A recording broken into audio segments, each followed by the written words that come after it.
Next अब start करते हैं क्वेश्चन 11 ऑफ सिक्योरिटी वैल्यूएशन। तो shares of voyage limited quote किए गए हैं at a price earning ratio of 8 times. Okay, यानी पी रेशियो दे रखा है 8 एंड अपन को क्या दे रखा है, कंपनी रिटेन करती है 5 पर share which is 45% of earnings पर शेयर। तो 5 पर शेयर जो है कंपनी रिटेन करती है, जो कि 45% है किसका, अर्निंग्स पर शेयर का। तो अर्निंग्स पर शेयर आ जाएगा कैसे, 5 डिवाइडेड बाय 45%। तो अर्निंग्स पर शेयर इजीली आ जाएगा कितना, 11.11। कैसे आया, 5 डिवाइड बाय 45%। तो अर्निंग्स पर शेयर आ गया, तो डिविडेंड पर शेयर भी आ जाएगा कैसे, 11.11 माइनस 5 रिटेन कर दिया तो वो लेस कर देंगे, तो 6.11 जो है वो है डिविडेंड। अब इंफॉर्मेशन कुछ दे नहीं रखी है तो D1 ही मान लेंगे इसको। आगे अपन से पूछा है कॉस्ट ऑफ इक्विटी निकालना है इफ़ ग्रोथ रेट जो है वो है 15%। ओके, तो सिंपल क्या करना है, रिवर्स कैलकुलेशन करनी है। P0 जो है इस केस में दे रखा है अपन को, राइट। तो अपन को निकालना क्या है, KE यानी कॉस्ट ऑफ इक्विटी। तो D1 भी पता है अपन को, KE जो कि है वो निकालना है एंड ग्रोथ रेट जो है वो पता है 0.15। ओके, एंड P0 जो है वो अपन ने निकाला नहीं है, वो कैसे निकालेंगे, अर्निंग्स पर शेयर पता है अपन को, P रेशियो भी पता है, तो इन दोनों को मल्टीप्लाई करेंगे तो आ जाएगा क्या, मार्केट प्राइस पर शेयर। कैसे, 11.11 इंटू 8। तो मार्केट प्राइस पर शेयर यानी P0 जो है वो भी है 88.88। ओके, तो सिंपल अब KE निकल जाएगा अपना इस पर्टिकुलर इक्वेशन से। तो देख लेते हैं। तो यहाँ पे अगर आप देखेंगे सब कुछ दे रखा है, D1 पता है अपन को, MPS पता है अपन को एंड ग्रोथ रेट भी पता है, तो KE निकल जाएगा आपका कितना, 21.87। अब आप ऐसे भी कर सकते हैं या फिर ऐसे भी कर सकते हैं उस फॉर्मूले से, बिकॉज ये KE का ही पर्टिकुलर फॉर्मूला है। बाकी जो मैंने फॉर्मूला बताया था वो है किसका, P0 का। ओके, तो 6.11 डिवाइडेड बाय KE जो कि अपन को निकालना है, ग्रोथ रेट 0.15। तो इसको भी सॉल्व करेंगे तो भी आपका आंसर 21.87 ही आएगा KE। ओके, 21.87%। तो simple, first part complete. Second part में दे रखा है अगर एंटिसिपेटेड ग्रोथ 16% हो जाए तो फिर इंडिकेटिव मार्केट प्राइस निकालनी है with the same cost of capital. तो वो भी इजीली निकल जाएगा। कैसे, P0 निकालना है, अब डिविडेंड वही रहेगा, KE जो अपन ने निकाला 0.2187 माइनस ग्रोथ रेट कितनी हो गई अब 0.16। तो 0.2187 माइनस 0.16 कितना हो गया, 0.0587 एंड ऊपर 6.11। तो इसको सॉल्व करेंगे तो 6.11 डिवाइडेड बाय 0.0587 तो आ जाएगा आपका 104.08। ओके, 104.08 जो कि यहाँ पे भी निकाला हुआ है। सिंपल, तो सेकंड पार्ट भी कंप्लीट। एंड थर्ड पार्ट में दे रखा है कॉस्ट ऑफ कैपिटल जो है वो है 20%, यानी KE जो है वो 20% दे रखा है एंड ग्रोथ रेट जो है 19% दे रखी है। तो अब अपन को मार्केट प्राइस पर शेयर निकालनी है। तो ये भी आसानी है, निकल जाएगा, कोई दिक्कत नहीं है। डिविडेंड जो है वो 6.11 वो की वो है एंड KE कितना था 20 and growth rate 19, right. Growth rate कितनी थी 19।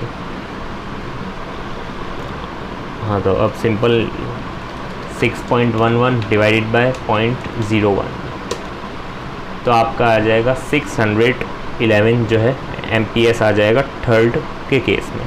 ओके, तो तीनों पॉइंट सॉल्व हो गए, 1, 2 एंड 3। नेक्स्ट अब स्टार्ट करते हैं क्वेश्चन 12 जिसमें रेशियोज़ का भी काम आएगा। तो स्टार्ट करते हैं। इसमें दे रखा है 8% debentures 10% bonds, equity shares, reserve and surplus, total assets दे रखी है, एसेट टर्नओवर रेशियो दे रखा है। तो total asset and asset turnover ratio, इससे क्या निकल जाएगा, इन दोनों को मल्टीप्लाई करेंगे तो आ जाएगा आपका क्या, टर्नओवर, राइट, यानी सेल्स। तो ये आ जाएगा आपका टर्नओवर, इससे कितना 660, यानी कैसे किया 600 मल्टीप्लाई बाय 1.1, तो आ गया 660 जो कि है आपका टर्नओवर। आगे इफेक्टिव इंटरेस्ट रेट दे रखी है 8%, इफेक्टिव टैक्स रेट दे रखी है 40%, ऑपरेटिंग मार्जिन दे रखा है, डिविडेंड पे आउट रेशियो दे रखा है, current market price, required rate of return दे रखा है 15%। अब अपन को सिंपल क्या करना है, इनकम स्टेटमेंट बनाना है। तो इनकम स्टेटमेंट बनाने से पहले अपन को और कुछ चीज़ें देख लेते हैं। 8% जो इफेक्टिव इंटरेस्ट रेट है वो किस पे अप्लाई होगी, इन दोनों पे, okay, because effective interest rate मतलब इन दोनों को कंसिडर किया गया है। तो 125 प्लस 50, 175 मल्टीप्लाई करेंगे 8% से, तो 14 जो है आपका इंटरेस्ट आ जाएगा, ओके। तो इंटरेस्ट कितना आएगा इस पर 14। और एक और चीज़ निकालनी है, तो क्या निकालना पड़ेगा, ऑपरेटिंग मार्जिन 10% दे रखा है, तो कॉस्ट आपकी कितनी होगी, अगर मार्जिन मतलब प्रॉफिट, राइट, प्रॉफिट 10% है तो कॉस्ट आपका कितना है 90%। बस ये चीज़ें आपको क्लियर रखनी है, आगे का इजीली बना देंगे आप इनकम स्टेटमेंट। तो इनकम स्टेटमेंट कैसे बनेगा,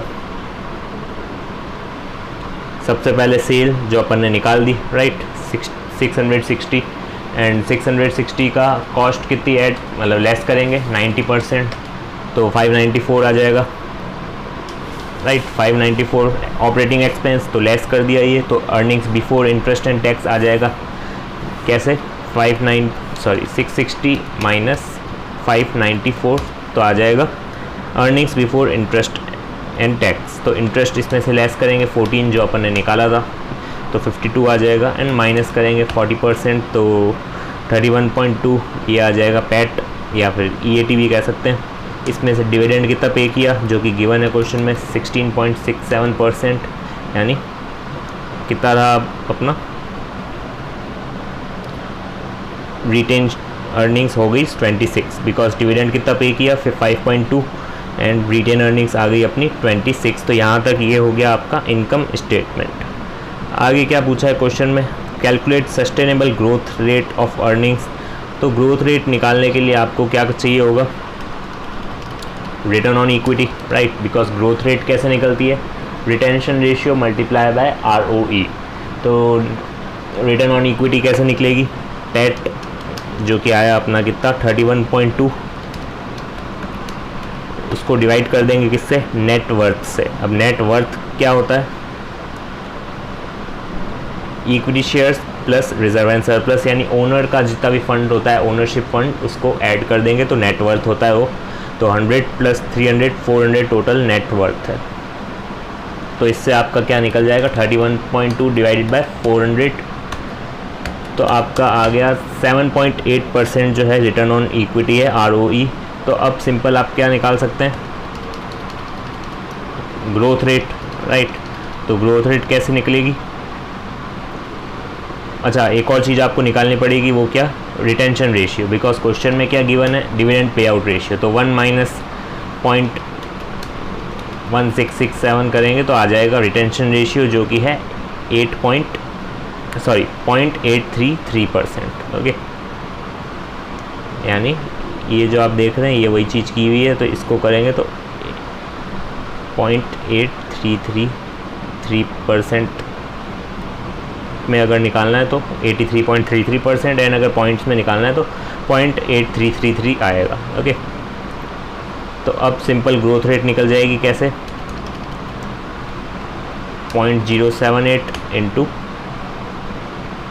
0.8333, तो आपकी ग्रोथ रेट आएगी 6.499 या फिर 6.5% भी कह सकते हैं, ओके। तो नेक्स्ट जो थर्ड पार्ट में पूछा है, कैलकुलेट करनी है fair price using dividend discount model. तो सिंपल डिविडेंड अपन को पता है कितना है 5.2, राइट। तो पर शेयर अगर निकालें तो कितना होगा, टोटल इक्विटी शेयर्स कितने हैं, 100 लाख डिवाइडेड बाय 10, तो 10 लाख जो है वो टोटल इक्विटी शेयर्स है। तो 5.2 डिवाइडेड बाय 10 कर देंगे तो आपका पर शेयर आ जाएगा 5.2 डिवाइडेड बाय 10, तो 0.52 जो कि है पर शेयर पे। एंड इसमें ग्रोथ कितनी निकाली अपन ने, 6.5, राइट। तो इसमें ऐड कर देंगे बिकॉज D1 चाहिए होता है P0 निकालने के लिए, तो ऐड कर देंगे 0.52 प्लस 6.5%, ओके। तो कितना आ गया, 0.5538, तो 0.5538 आ गया D1, 0.5538 ये आ गया D1, एंड नीचे 0.15 माइनस 0.065, तो 0.085 आ गया KE माइनस G जो कि गिवन है, ओके। तो 0.5538 डिवाइडेड बाय 0.085, तो आपका आ गया 6.51 जो कि है price, okay, through discount, dividend discount model. Next पूछा है what is your opinion on investment in the company share at current price. तो करंट प्राइस जो है कंपनी की वो क्या है 14, बट अपन ने जो कैलकुलेशन किया उसमें 6.51 आ रही है, तो फिर मतलब अभी ओवर वैल्यूड है शेयर, तो अपन को इन्वेस्टमेंट नहीं करनी चाहिए, राइट। अगर कम होती अभी करंट प्राइस तो अपन इन्वेस्ट करते बिकॉज वो अंडर वैल्यू होता, बट अभी फ़िलहाल वो ओवर वैल्यूड है तो इन्वेस्टमेंट नहीं करनी। नेक्स्ट अब स्टार्ट करते हैं क्वेश्चन 13 जो कि है मैसर्स एक्स लिमिटेड जो कि पे कर चुका है डिविडेंड 2.5 पर शेयर, यानी ये D0 है बिकॉज पेड लिखा हुआ है, राइट। और फेस वैल्यू दे रखी है 10 और बाकी डिटेल्स दे रखी है, करंट मार्केट प्राइस दे रखी है, ग्रोथ दे रखा है, बीटा दे रखा है, एवरेज रिटर्न दे रखा है मार्केट का, एंड रिस्क फ्री रेट। तो ये मार्केट का रिटर्न, रिस्क फ्री रेट ये सब दे रखा होता है, तो अपन को CAPM अप्लाई करना पड़ता है, राइट। CAPM मॉडल जिसमें अपन को क्या निकालना है, KE एक तरह से। तो KE निकालने के लिए अपन को क्या करना है, risk free rate of return जो कि है 9% प्लस बीटा कितना है 0.75 और मल्टीप्लाई कर देंगे रिटर्न किसका, मार्केट का, minus risk free rate of return, यानी प्रीमियम निकालना है अपन को, मार्केट प्रीमियम तो है वो है 6, ओके। तो 6 मल्टीप्लाई बाय 0.75 प्लस 9, तो आ गया 13.5, तो KE अपना आ गया 13.5 जो अपन यूज़ करेंगे किसमें, डिविडेंड डिस्काउंट मॉडल में। तो 13.5 KE है अपने पास और D1 निकालना पड़ेगा, तो D1 कैसे निकलेगा, 2.5 प्लस 10% ग्रोथ रेट है, तो 2.75 हो गया D1, एंड KE अपन ने निकाला था 13.5, राइट। तो 0.135 माइनस ग्रोथ कितना है 0.10, तो सिंपल इसके बाद आ जाएगा अपना 2.75 डिवाइडेड बाय 0.035, ओके, 78.57। तो इंट्रिंसिक वैल्यू पर शेयर आ गई 78.571। तो चेक कर लेते हैं एक बार, तो यहाँ देख सकते हैं 78.57 समथिंग आई है। तो इसी तरीके से निकालना है, सिंपल सॉल्यूशन भी आप देख सकते हैं। नेक्स्ट इस क्वेश्चन 14 जिसमें दे रखा है मिस्टर ए जो है परचेज़ करने की सोच रहा है एक शेयर जिसकी मार्केट प्राइस यानी करंट मार्केट प्राइस जो है वो है 500 ईच, एंड फेस वैल्यू दे रखी है, उसका कोई रिलेवेंस नहीं है, and he is expecting a bonus ratio of 1:5, यानी हर 5 शेयर के बदले में 1 शेयर मिलेगा, बट कब मिलेगा, during the 4th year, okay, यानी पहले 3 साल कुछ नहीं है, 4th ईयर के में उसको बोनस इशू हो जाएगा। एंड डिविडेंड दे रखा है 20%। अब डिविडेंड किस पे होता है, फेस वैल्यू पे, तो यहाँ पे एक रेलेवेंस आ जाएगा फेस वैल्यू का भी। तो डिविडेंड पहले 3 साल कितना रहेगा, यहाँ पे लिखा हुआ है 20 प्लस 20 20 बट उसके बाद क्या होगा, 4th ईयर में बोनस इशू हो जाएगा तो नंबर ऑफ़ शेयर्स बढ़ जाएंगे, नंबर ऑफ़ शेयर्स बढ़ जाएंगे तो डिविडेंड भी बढ़ जाएगा। तो कितना बढ़ जाएगा, अपन को सीधा क्या करना है, 20 को मल्टीप्लाई करना है, 20 को डिवाइड करना है 5 से एंड मल्टीप्लाई करना है 6 से। ओके, बिकॉज 5 थे तो उसको डिवाइड कर देंगे एंड अब 6 मिलेंगे अपन को, राइट। तो कितना हो जाएगा 24, बिकॉज पहले सपोज़ कीजिए अपने पास 5 शेयर्स थे तो अब अपने पास टोटल 6 हो जाएंगे, बिकॉज एक फ्री में मिलेगा बोनस इशू। तो अब से क्या होगा 24 and 24। Okay, because 7th year में तो वो सोच रहा है बेचने की, तो बेचेगा कितने में, एक्सपेक्टेड प्राइस 900 ईच दे रखी है, बट यहाँ पे इंसिडेंटल एक्सपेंसेस दे रखे हैं जो वो करेगा इंकर कब, at the time of purchase and sale. तो परचेज़ करने के टाइम भी करेगा, तो यहाँ पे क्या करेंगे अपन, ऐड कर देंगे 5%, बिकॉज परचेज़ करेगा तो वो 500 तो देगा ही, प्लस 5% और 525 टोटल उसको शेयर्स परचेज़ करने में लग जाएंगे। एंड जब बेचेगा तो 900 में से 5% लेस करना पड़ेगा, या मल्टीप्लाई कर सकते हैं 0.95 से, जिससे 5% का इफेक्ट कम हो जाएगा, बिकॉज परचेज़ करेंगे तो ऐड करेंगे, बेचेंगे तो लेस करेंगे। ओके, एंड वो एक्सपेक्ट कर रहा है रिटर्न 12%, जो कि हो गया अपना डिस्काउंटिंग रेट। ओके, अब इसमें सिंपल पार्ट ये अपने को बताना है कि इसको परचेज़ करना चाहिए या नहीं करना चाहिए, एंड प्राइस कितनी पे करनी चाहिए, ये सारी चीज़ें पूछी है। तो स्टार्ट करते हैं इसके सॉल्यूशन से। तो सिंपल अपन को क्या करना है, सबसे पहले डिविडेंड लिख देना है कि कितना कितना मिलेगा, first year, second year, third year and 4th year से डिविडेंड बढ़ जाएगा, बिकॉज नंबर ऑफ़ शेयर्स भी बढ़ जाएंगे। तो सिंपल इंटू 6 डिवाइड बाय 5 करना है अपन को। ओके, तो यहाँ पे 24 आ जाएगा जैसे मैंने बताया था, और लास्ट की प्राइस में भी इम्पैक्ट जाएगा, यानी जो 900 थी उसको भी अपन को एडजस्ट करना पड़ेगा बोनस इशू से, तो उसको भी डिवाइड 5 इंटू 6। ओके, तो 1080 आ जाएगा, बट इसमें से 5% इंसिडेंटल एक्सपेंसेस है तो 5% लेस करने पड़ेंगे, तो 1026 आपका आ जाएगा price at the end of 7th year. Okay, अब इन सब को अपन को प्रेजेंट वैल्यू में पुल करना है, जो आपको आता होगा, सिंपल डिस्काउंटिंग रेट से पुल करना है। तो डिस्काउंटिंग रेट क्या दे रखी थी, 12%। ओके, तो पुल कैसे करेंगे अपन, 20 डिवाइडेड बाय 1.12 मेमोरी प्लस फिर 1.12 फिर 1, तो इस तरीके से आप पुल कर सकते हैं। तो आपका अगर आप ये सारी चीज़ें पुल करेंगे प्रेजेंट वैल्यू में 1026, 24 ये सारी चीज़ें पुल करेंगे तो आपका आ जाएगा 563.68। ओके, अब अपन को पता लगाना है कि ये जो पैसे मिल रहे हैं अपन को, यानी फ्यूचर के कैश इनफ्लोज को अपन ने प्रेजेंट वैल्यू में पुल किया तो अपन को 563.68 मिलेगा, बट अपने लगे कितने हैं अभी, 500 तो शेयर था, 5% और इंसिडेंटल एक्सपेंसेस तो लेस कर देंगे 525, तो आप देखेंगे कि अपन को नेट गेन होगा कितना, 38.68। तो इससे अपन आंसर कर सकते हैं कि अपने को ये शेयर बाय करना चाहिए। ओके, और रही बात मैक्सिमम कितनी प्राइस पे करनी चाहिए, तो मैक्सिमम 563.68 अपन पे कर सकते हैं इस शेयर को परचेज़ करने के लिए, इससे ज़्यादा नहीं कर सकते। अगर इससे ज़्यादा करेंगे तो अपने को लॉस होगा। और ये जो मैक्सिमम प्राइस है इसमें वो इंक्लूड है जो इंसिडेंटल एक्सपेंसेस है, तो अगर उसको रिमूव करेंगे तो 563.68 डिवाइडेड बाय 105 इंटू 100, तो इससे उसका इफेक्ट हट जाएगा। तो 536.83 जो है स्टॉक की प्राइस होगी, तो अपन परचेज़ कर सकते हैं, जिसमें अगर 5% आप ऐड भी कर देंगे इंसिडेंटल एक्सपेंसेस तो भी आपका कितना आएगा, 563.68 के आसपास।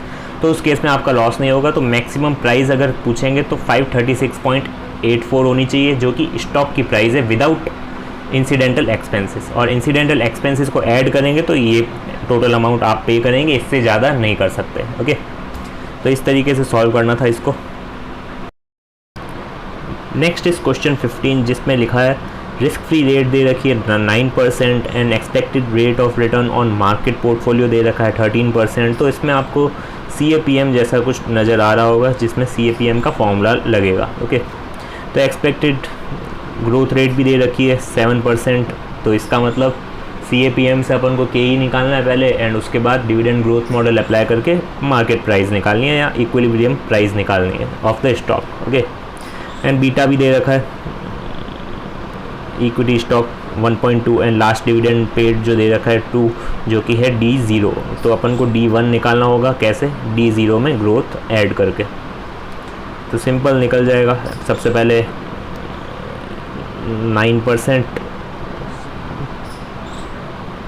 9% plus beta 1.2 market risk premium, तो उसको मैं 13 माइनस 9 तो 4 आ जाएगा। तो 1.2 इंटू 4 प्लस 9 तो KE आ जाएगा 13.8। तो 13.8 KE आ गया। तो अब KE आ गया तो D1 भी निकाल देंगे, उसके D2 प्लस 7% तो 2.14 हो गया D1।